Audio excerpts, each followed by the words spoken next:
Hey y'all, time for the first video of the Back to Success series. Y'all know how many times I had to practice that to make sure I didn't get tongue-tied. But today we're gonna talk about specifically using a planner for success. I know the last thing you wanna hear is about using a planner and why you should use it and all that other stuff, but just hear me out. I promise you there's nuggets in here, I promise. Before I get started, I just wanna do a quick poll. Raise your hand or put a hand up in the comments if you don't typically use a planner. Just an actual physical or maybe even digital planner. Raise your hand. Okay. Now, keep that hand up if you use a resource like Moodle or Canvas or D2L or whatever other platform your school uses to keep track of your assignments, meaning like you use the calendar on there to keep track of your assignments. Keep your hand up. Is that you?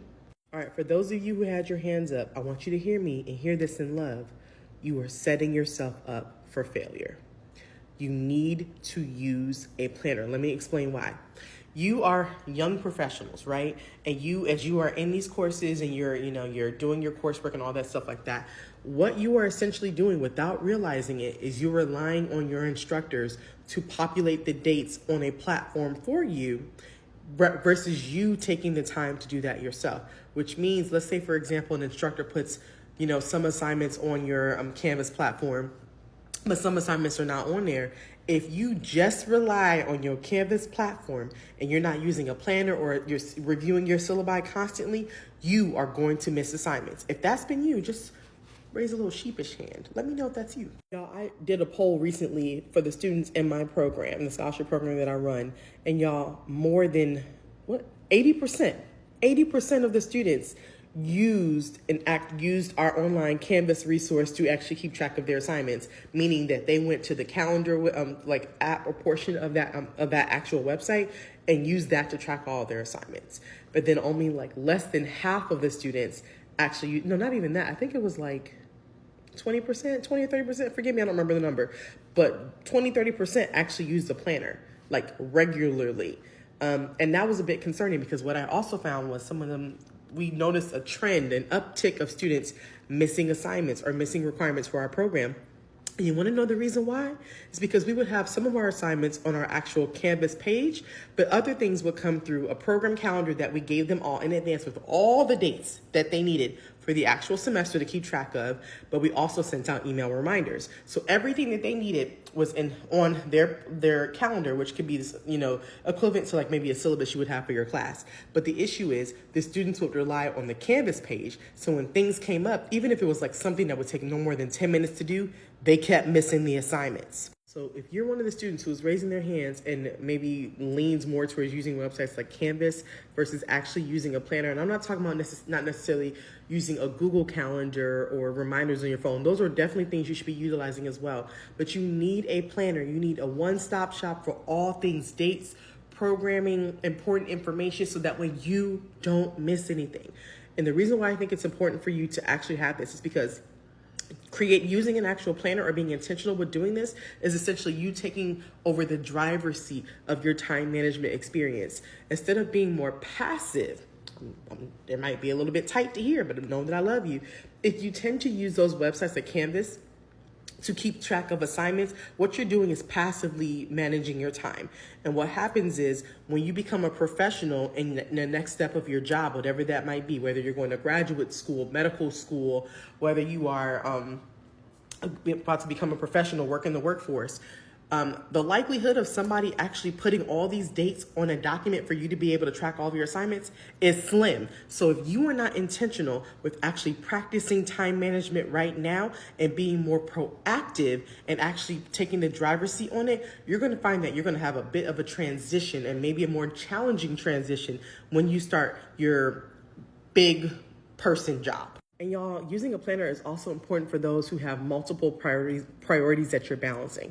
For example, I've got students, I've got a student one time that I talked about, and I think I might have done a video on this, who literally scheduled something that they wanted to be able to do a particular week, right? But the issue is they only planned out their week a week in advance. So they didn't actually take some time to look at their entire schedule to see what it might look like. So when they scheduled something, a commitment, they realized that Sunday before, because that was the first time that they actually looked at all their requirements for that particular week, they didn't have a a planner with like all the important things at a glance, so they can see, oh, I might have a little bit too much to do this particular week.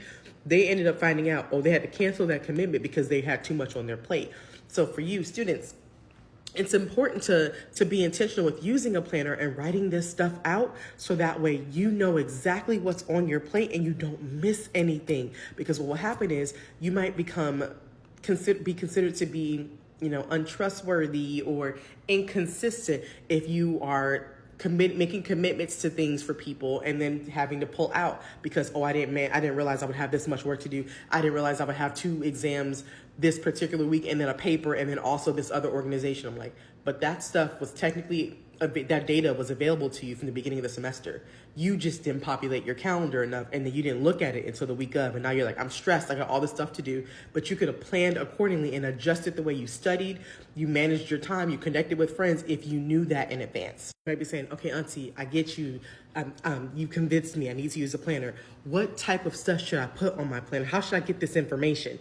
What do I do? I'm glad you asked. And I'm your auntie, so I got the tea. I got you. All right, here's a quick 1-pager I made to help you think through what you need to use or what you need to populate in your planner, in your calendar. So first, of course, the first day of classes should have been in there. If not, you can put it in there. The end of the schedule adjustment period, depending on what that is, that's the last day to adjust your schedule or to change your classes or drop or add classes with no penalty. Every school has a different time frame. I know for me at my school, that day is actually going to be tomorrow. Well, at the date that this is being posted, the same date this is being posted. The last day to drop a course without a W or whatever your school calls it, which means last day to drop with no penalty whatsoever and it not showing up on your record. And then also the last day to drop a course with a W or with a withdrawal or whatever your school calls that. Now you need to know some schools are different. I know for me at my school, our last day to drop a course with a W, meaning a W shows up on the transcript, is earlier than the last day of classes, where some schools might actually have it where it's the exact same day is the last day of classes. It's important for you to know that actual date and be mindful of that, because it always breaks my heart when a student reaches out to me. It's just like, I want to drop this course because of whatever is going on. It's just like, you missed that window. It's too late. You locked in for the rest of the semester, especially when mentally they've already made the decision that they're going to drop and then they just taking their time. But also there's some important information to know regarding financial aid. So if you drop before a certain date, you might have, and if you have financial aid, that might have some implications. I'm not as well versed in that, but definitely talk to your representatives of financial aid to know the right date to drop so you don't have a penalty there. Your registration date appointment. You need to know the date you can start registering for classes. For some schools, that usually populates mid-semester. I know for us it's going to be sometime in October for our students to know. Your required advising, whatever your required advising requirements are for your college in order for you to register for classes. Sometimes your advising college will reach out to you and say you have to meet with your assigned advisor by this specific date to get your block lifted in time to be able to register. So it's important for you to know that date. Other quick dates for you to be able to know: the last day of classes, meaning the last day you physically attend classes, whatever your study reading day is. Some schools do it a little bit differently. Some schools will have finals on an actual Saturday, but may not have it on like a Sunday or something of that sort. So also make sure that you keep that in mind. Also, if you have any religious obligations that prevent you from being able to participate in finals or certain days, it's important to know that in advance and start having conversations now and getting exceptions now to change your dates. Don't wait till the last minute to get accommodations. Start doing that now, which is important. This is why it's important to have these dates in your calendar. Next would be first day of finals, last day of finals, whatever holiday breaks are. If you have a fall break for your school, lucky y'all, we don't have that at our school, but hopefully we'll get that soon. Thanksgiving break, whatever other breaks your school has, be mindful of those dates. Deadline to apply for graduation. Y'all, this be putting people in the chokehold.